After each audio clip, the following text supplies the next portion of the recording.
Welcome back to the second half of Ready, Set, Sign. Unfortunately, we don't exactly know where Sharon and Daniel are, so if you'll just be patient a little longer and talk amongst yourselves, I'll give you a topic. Showing up late and why it ticks people off. What? Huh? No, I can't. I can't. Just read this. That's all. You're sure? While we're waiting for Sharon and Daniel to arrive, they gave me something to read to you that's supposed to show you what you already learned in lessons 1 through 12. What are you going to see while I do this? Oh, okay. While I'm reading this, we'll show you what I'm talking about from stuff you saw Sharon and Daniel do already. By that time, they should be back. Go find them, now! Okay.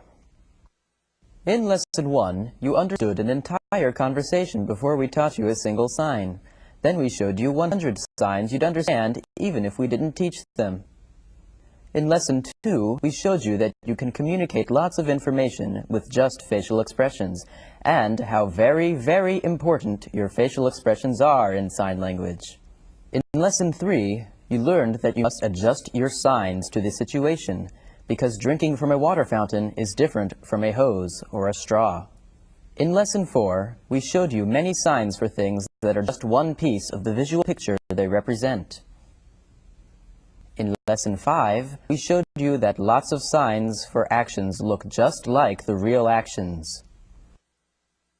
In Lesson 6, you learned to form the 26 letters of the manual alphabet.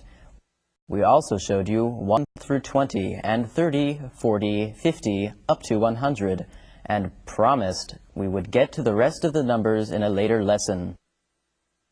So, since Lesson 6, you've been able to fingerspell any word you didn't know a sign for. Yet.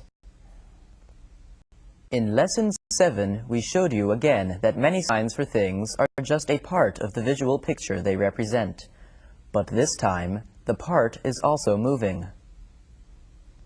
In Lesson 8, we showed you that lots of signs for characteristics, like blurry and dark, look just like the characteristics they represent.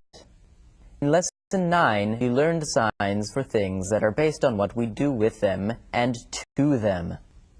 In Lesson 10, you learned that you can use your index finger to represent a person from head to toe, or a thing. We also showed you how to use the rest of your fingers to represent many people or many things.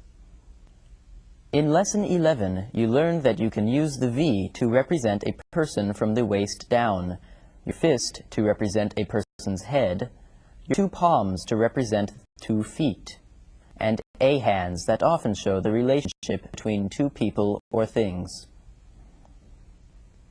And in Lesson 12, you learned to use the V to represent eyes for sight-related signs, and how to use your fingers to represent words in talk-related signs.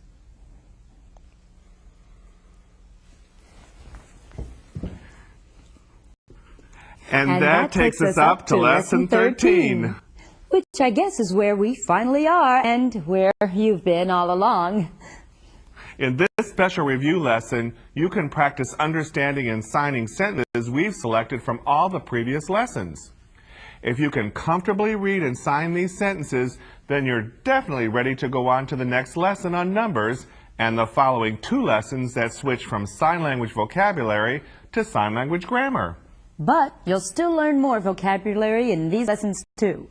If you have trouble understanding the practice sentences in this lesson, you need to go back to the previous lessons and get some more instruction and practice. Which lessons? Well, we made that pretty easy for you because each part of the following practice emphasizes a different lesson. That way you'll know exactly where to go to get some help if you need it. If you find that you need to go back to some of the previous lessons, you can still do the next 3 lessons, but make sure you're up to speed with Lesson 1 through 12 before you begin Lesson 17, because the number of new vocabulary words in 17 really increases. After you finish reviewing previous lessons, use the practice sentences from this lesson again to make sure you're ready for Lesson 17. Good luck!